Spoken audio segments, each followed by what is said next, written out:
going on, guys? John with the ProCut. I'm out here with this saw that I picked up on a really good deal at Depot. They were marked down half off, so I got it for 140 bucks. So let's get this open and see what it comes with. We can also go through the process of signing this thing up and registering it for the lifetime service agreement. So you get the box open, got a fence rail here, got your clamp, dust bag, looks like an owner's manual and a product lineup book, and a handle.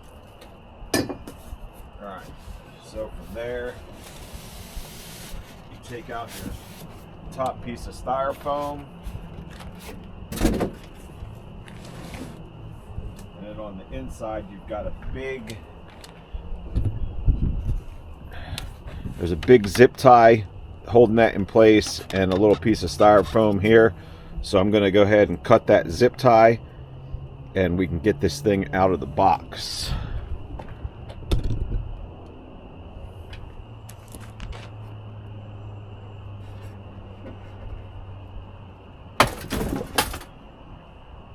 Alright, with that zip tie cut, the blade now popped up because it wasn't locked down with the locking pin.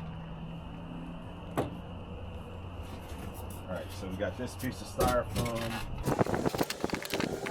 Alright, now we can go ahead and get this box out of the way. The rain is starting, so to be continued. Like, comment, and subscribe. See you back here in a second.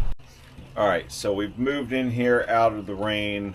I apologize for the lighting. I've got my shop light on, but the outside is so much brighter that the lighting's kind of going to suck, but it is what it is. So this saw looks like you got 48 degrees either direction this way, and then you've got 45 degrees this way, and then if you pull this pin back here, you've got 45 degrees this way, and that pin is right here. And you lift that up and push that pin back in, and then you lock automatically into the upright position. And okay, that's kind of neat. Let's see something here. So there's stops on the side here for 45, or rather 48,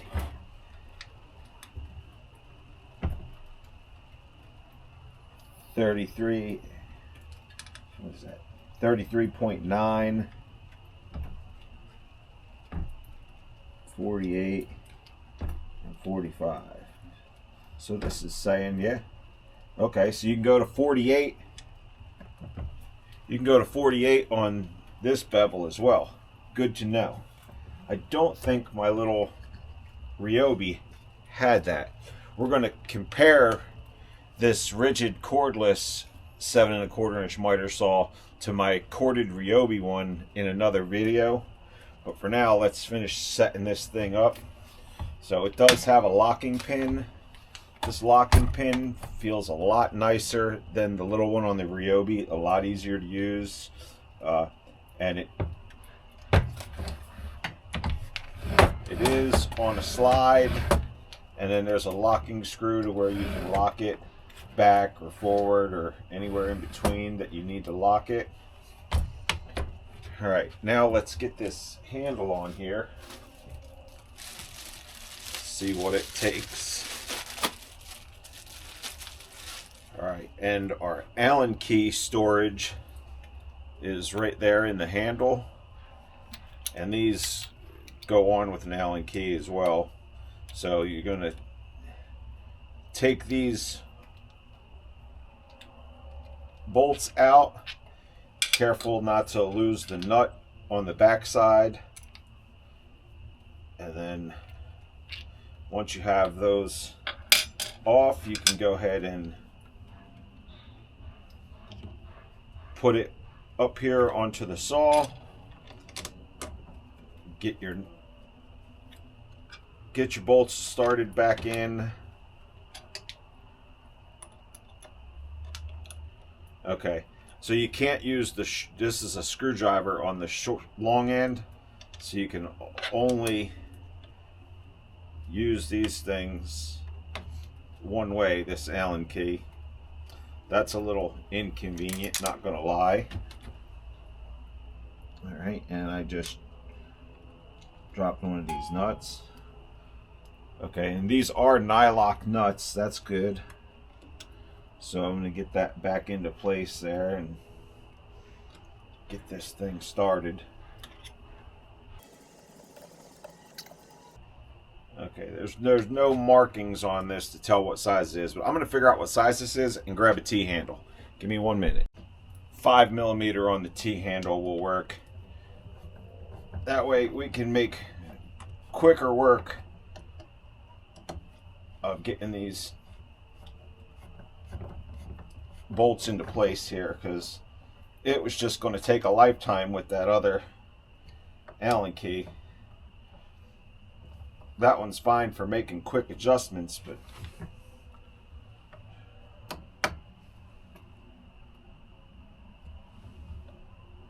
and I think I went a little bit too far on this and spun the damn nut in there a little bit. All right, and then we can put this factory Allen key back into here, and that's what you're going to use for your blade, I would imagine. Let's see. Yeah. So that Allen key fits in there for changing out your blade. This is a brushless unit, and it is only a single battery, 18 volt. Now the biggest capacity battery that I personally have is a 6 amp hour, but I've heard a couple people online saying that the best battery to use is an 8 amp hour. So once I start using this and get into more testing, I'll let you know what I feel is better. It does have a light button on here, so let's get a battery and put in. We can figure out what that light button is, if it's just an LED or if it's a laser. I'm not 100% sure, so let's check this thing out. Let me grab a battery. Okay, so the LED light is right in here, right in the blade housing. So you're gonna, I imagine, just get lit up there. Okay, I don't know how I feel about that. The rainstorm stops, and now we've stepped outside just a little bit, so the lighting will be a little bit better. So now we can get our other rip fence installed into place. So we're going to need to grab this tool out of the back here so we can loosen up this screw, which one of the screws is just a Phillips and the other one has a T-handle type deal on it.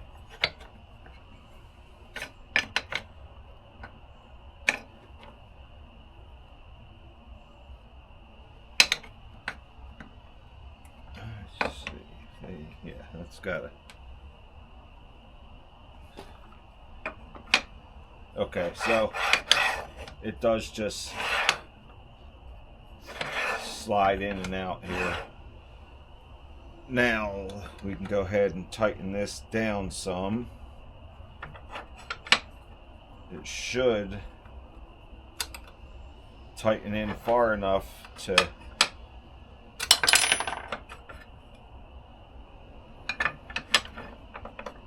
okay. Well, that kind of makes sense. They give you a couple of slots where you can actually, even with this thing tightened in, you can get it out, but then it kind of locks it in when you move it over this way, and then you use your T-handle to lock it in place for moving. And then you got a couple of holes here that you could screw a board on if you wanted to put a longer board in there for a straight edge fence.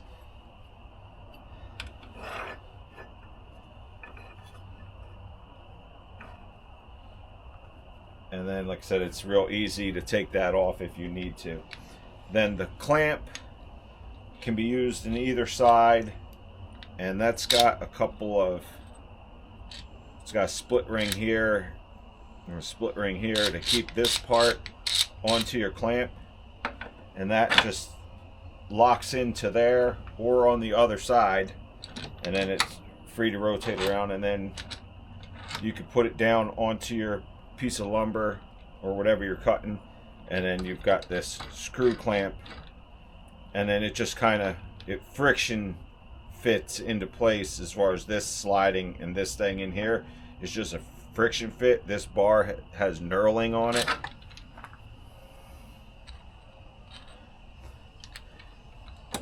and so that keeps that in there like that. And then the last thing we had to put on is our dust collector bag. You could do that, or if you've got a shop vac with you, you could just put a shop vac right on the end of this instead of this bag. So that just has a little spring clamp in there built right onto this metal that holds the bag up in the back, and that just clamps on there like that, and you're good to go. You've got your dust bag in place. Overall, seems like a really nice saw, and I'll be testing it out a little bit later here today, and all I've got on it right now is a 4 amp-hour battery, but I'm just going to do a little trim job, so I think this thing will work out just fine.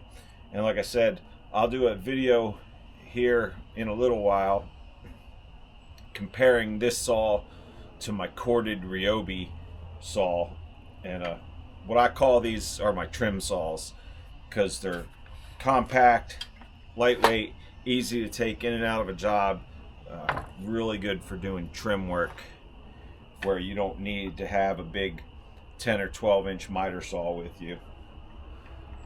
So hopefully this thing works as well as I think it's gonna, and I'll see you guys on the next one. Thanks for watching. Like, comment, and subscribe. Share with your friends to help grow the channel. You are appreciated. All right, now we talked about registering for your lifetime service agreement. So you've got a QR code here, so you can go ahead and scan that, and that'll automatically open up your Ridgid registration, so then you can sign in with your email and your password. Keep logged in, submit. All right, so now you're logged in, and it's automatically bringing up my saw there. Register my tool. Register a new product. All right, so our model number is going to be the R48607B. Hit next. And they want the serial number, which is right down below here. All right. Okay, with your serial number in, press again, and then you need to select the date of purchase. Been 2 days ago I got that. I got that on Sunday. Done. And then whether you got it at Home Depot, inside the store, or online, or other. Now I will tell you, other is going to be a major pain in the butt. For ease of registering, you definitely want to be buying your Ridgid products at Home Depot. It's just a lot easier. USA, and then they want the receipt code. Okay, so I'm gonna get out of there for a second, and I'm gonna go into my email. Receipt. Somewhere on the receipt there's going to be a receipt code. Okay, there it is. So I'm just gonna copy that receipt code, then I can go back into their web address and I can go ahead and paste that into there. Next, and submit. And when you buy something directly from Home Depot, it's literally that easy. Now, if you buy from Factory Tools direct, it's a huge pain in the butt. They want you to mail in a copy of the receipt, and it's to be honest with you, I don't find it worth dealing with the hassle. So I've never registered the products that I bought from there. But knowing that, I do try to buy most of my products from Home Depot.